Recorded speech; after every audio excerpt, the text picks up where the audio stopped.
DNA జ్యోతిష్యానికి సాధారణ జ్యోతిష్యానికి తేడా ఏమిటంటే వేల సంవత్సరాల నుండి సాధారణ జ్యోతిష్యం ద్వారా ఒక జాతక చక్రం చూసి భూత భవిష్యత్ వర్తమాన కాలాలలో ఎప్పుడు ఎలా ఏమి జరుగుతుందని చెబుతూ ఒకవేళ అవి గాని అనుకూలంగా జరగకపోతే ఎలాగైనా ప్రకృతికి విరుద్ధంగా వాటిని మార్చేయాలని, అది కుదరకపోయినా పరిహారాల నెపంతో చేసే పద్ధతిది.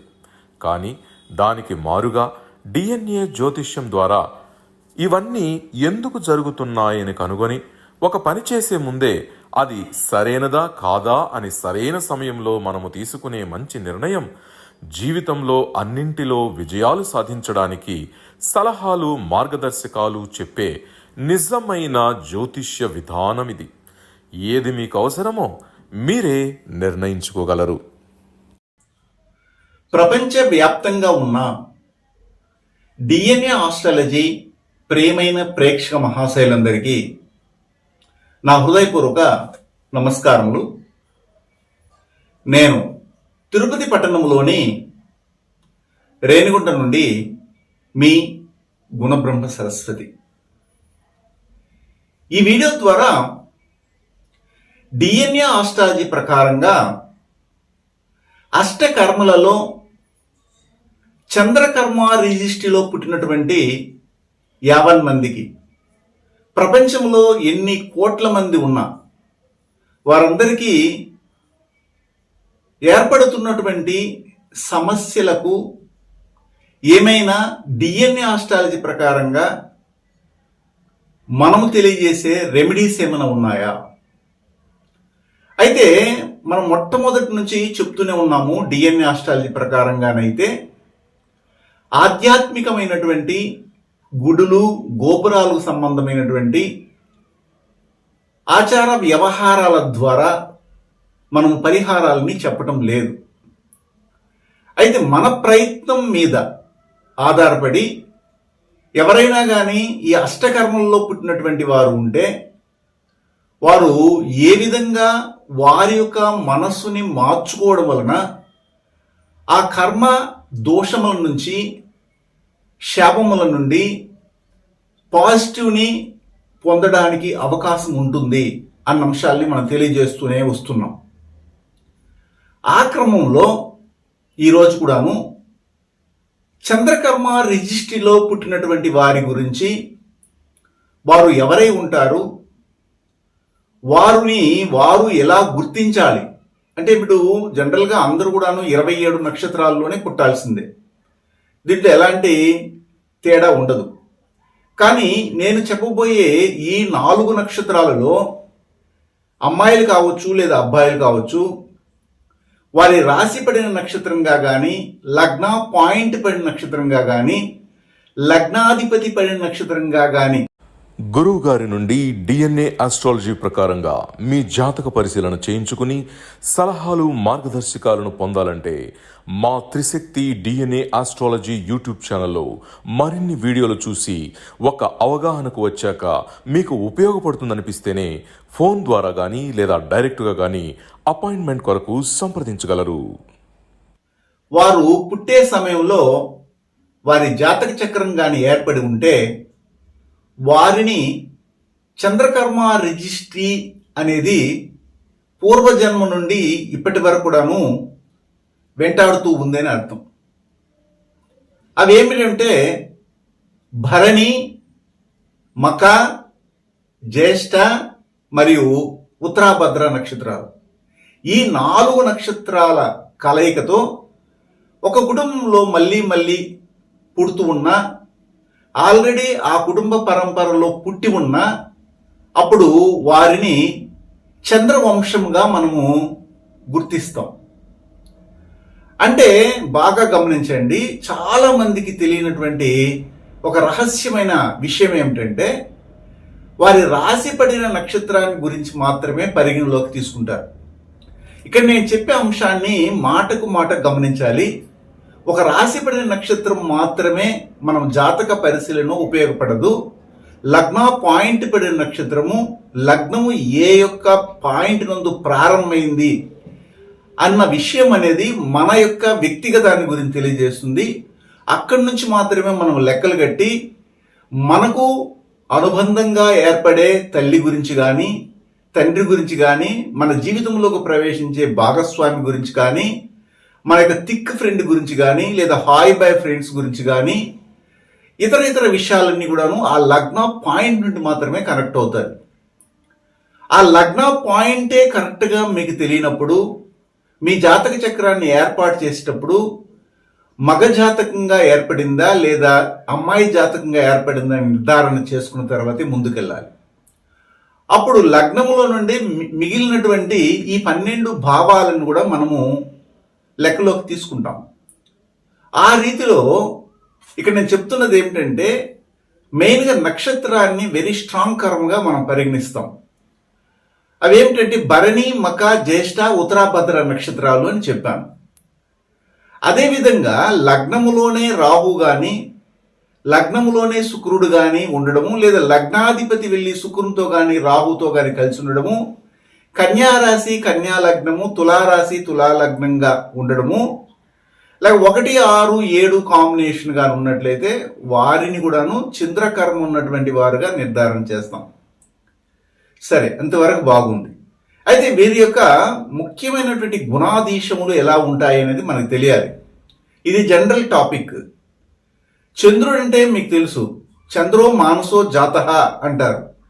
చంద్రుడు మనకు ఒక మానసిక స్థితిని అటు ఇటుగా మార్చడం అనేది చూపిస్తారు చంద్రుని యొక్క గ్రహ స్థితిని బట్టి. అలాంటప్పుడు వీరు ఎమోషనల్ అవడము, రెగ్యులర్గా ఒక ఫీలింగ్లోకి వెళ్ళిపోవడము, డిప్రెషన్కి వెళ్ళడం కూడా జరుగుతుంది అనేది మనం చెప్తుంటాం. అయితే ఈ చంద్రకర్మ రిజిస్ట్ని మనము అధిగమించాలి, మనలో ఉన్నటువంటి నెగిటివ్స్ అన్నింటినీ తొలగించుకొని ముందుకు వెళ్ళాలంటే మొట్టమొదట మనం చేయవలసింది ఏమిటంటే, ఎదుటి వ్యక్తి యొక్క మనస్సుని నొప్పించకుండా ఉండాలి. అంటే మనం ఎలా ఉన్నా పర్వాలేదు, ఎదుటి వాళ్ళు ఏడ్చినా పర్వాలేదు అనుకునే తత్వాన్ని నుండి మనం బయటపడాలి. లేదా ఎవరైనా కానీ ఇలా ఇబ్బందికరమైనటువంటి స్థితిలో మానసికంగా కుంగిపోతుంటే వాళ్ళని ఓదార్చడం వరకే మీరు చూడాలి, కానీ వారికి వెళ్ళి డైరెక్ట్గా టెక్నికల్గా ఒక సొల్యూషన్ ఇవ్వడం అనేది చేయాల్సిన అవసరం లేదు. కొంతమంది ఏం చేస్తారంటే, ఈ చంద్రుని కర్మ రిష్టి కలిగినటువంటి వారు, అమ్మాయిలు కావచ్చు లేదా అబ్బాయిలు కావచ్చు, ఇతరులు వారి యొక్క బాధలను తెలియజేసేటప్పుడు వీరు వారుగా భావించి వారితో కూడా ఏడవడము, వారు ఏ విధంగానైతే డిప్రెషన్కి లోనవుతారో అదే స్థితిని వీరు పొందడం కూడా చేస్తున్నారు. దాని నుంచి మీరు బయటికి రావాలి. జనరల్గా చంద్రుడు మనసుకు కారకుడు, ఆహార సంబంధమైనటువంటి అన్న పానీయాలకి కారకత్వం వహించే గ్రహంగా చెప్తాం. మన డిఎన్ఏ ఆస్ట్రాలజీ ప్రకారంగా గ్రహాన్ని బేస్ చేసుకోము, ఆ గ్రహానికి ఉన్నటువంటి గ్రహ కారకత్వాలని ఆధారంగా చేసుకుని మాత్రమే మనం చర్చిస్తాం.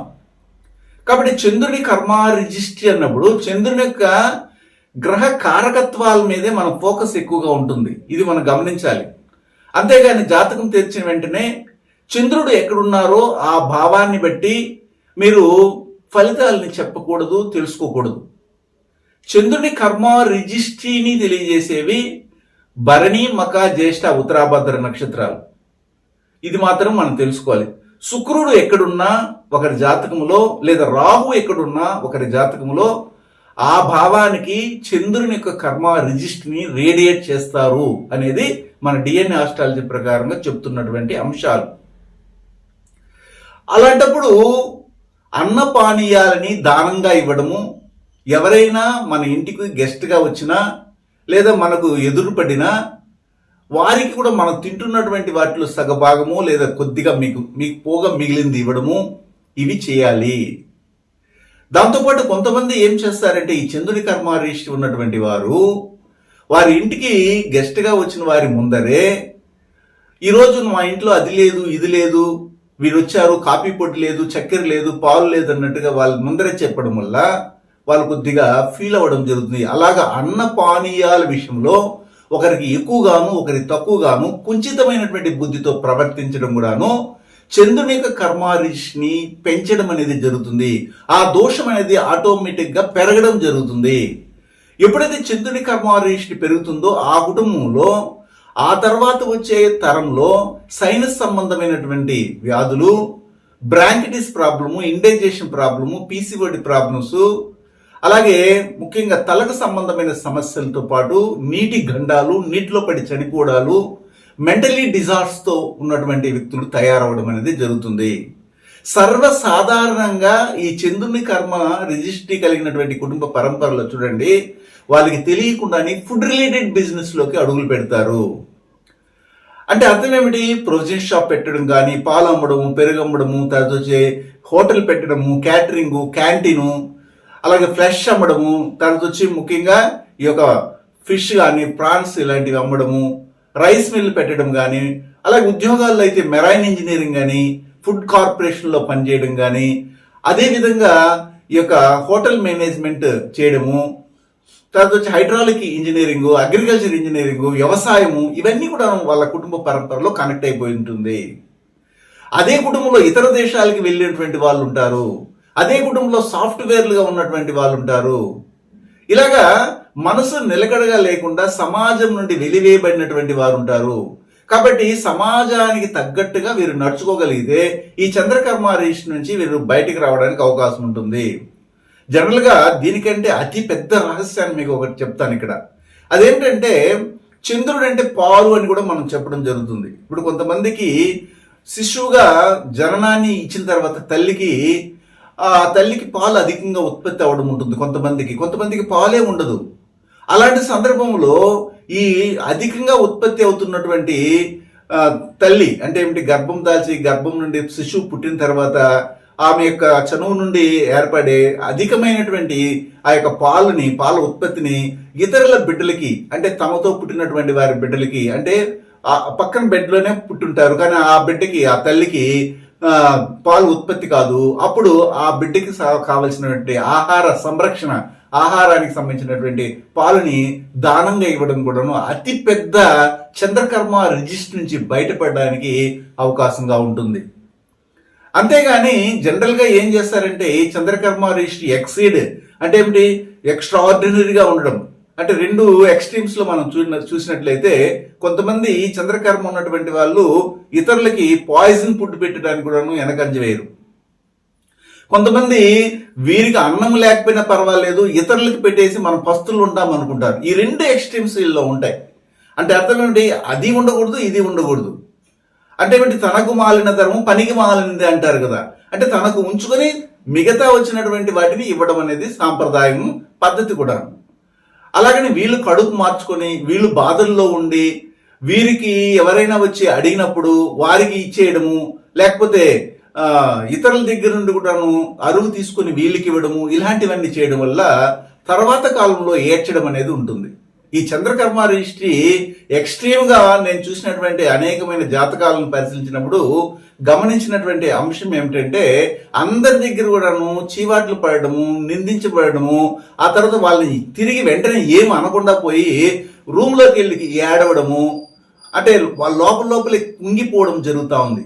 ఈ చంద్రకర్మ రిజిస్టర్ ఉన్నటువంటి వారు తెలుసుకోవాల్సిన అంశం ఏమిటంటే ఎవరైనా మనల్ని ఒక తప్పుగా మాట్లాడినప్పుడు, నిందించినప్పుడు, మనల్ని తక్కువగా చూసినప్పుడు అప్పటికప్పుడే దానికి సమాధానం ఇవ్వడం అనేది నేర్చుకోగలిగితే ఇలాంటి డిప్రెషన్ లోకి వెళ్ళడము, మానసికమైనటువంటి ఎమోషన్ లోకి వెళ్ళి ఒక విధంగా తలెత్తుకెళ్ళి గోడ మీద కొట్టుకుందామన్నటువంటి ఆలోచన కూడా కలిగేస్తుంది. దానికి కారణం ఏంటంటే అందులో మీ వీక్నెస్ ఉంది. ఎదుటివారు మనల్ని ఎంతవరకు అంత యూజ్ చేసుకుంటారు చంద్రకర్మ రిజిస్టర్ ఉన్నటువంటి వారు. అప్పుడు చంద్రకర్మ రిజిస్టర్ ఉన్నటువంటి వారిని ఇతరులు యూజ్ చేసుకుంటారు. అలాంటప్పుడు దానికి లొంగిపోయి నా జీవితం ఇంతే, నేను ఎప్పుడు ఏడవాల్సిందే, నాకు ఎవరు దిక్కులేరు, నా బతుకంతే అనే ఆలోచన నుండి బయటకు రావాలి.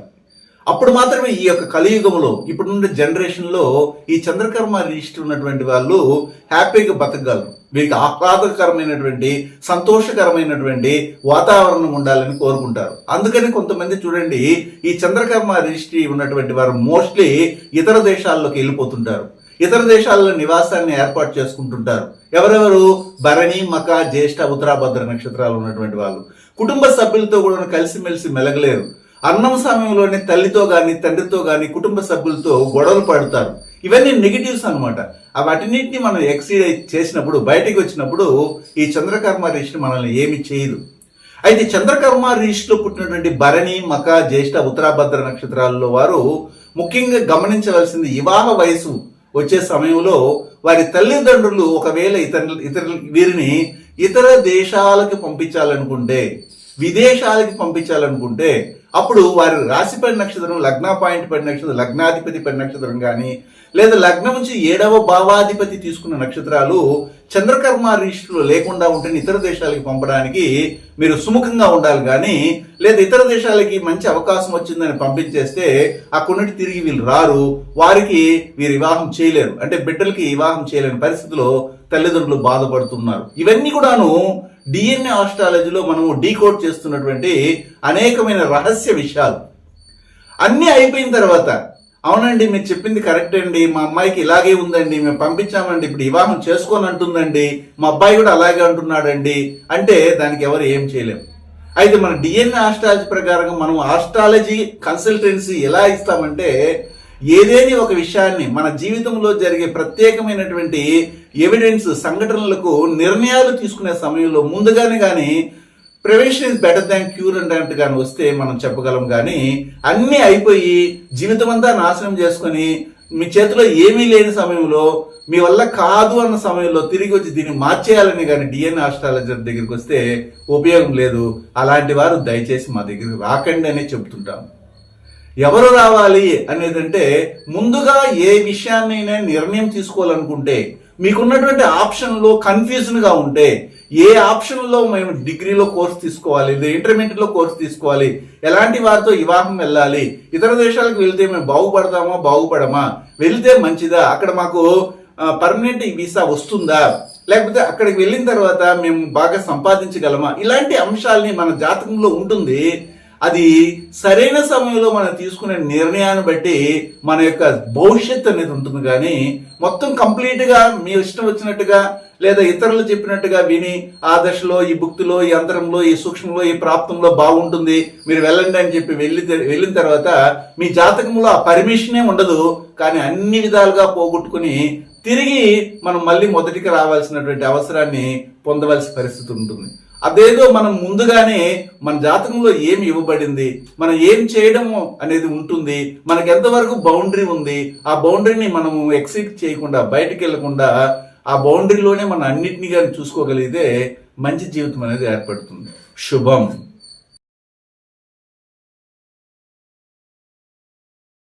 డిఎన్ఏ జ్యోతిష్యం నేర్చుకోవడానికి ఆసక్తి ఉన్న వారందరికీ గురువుగారి తరపున స్వాగతం.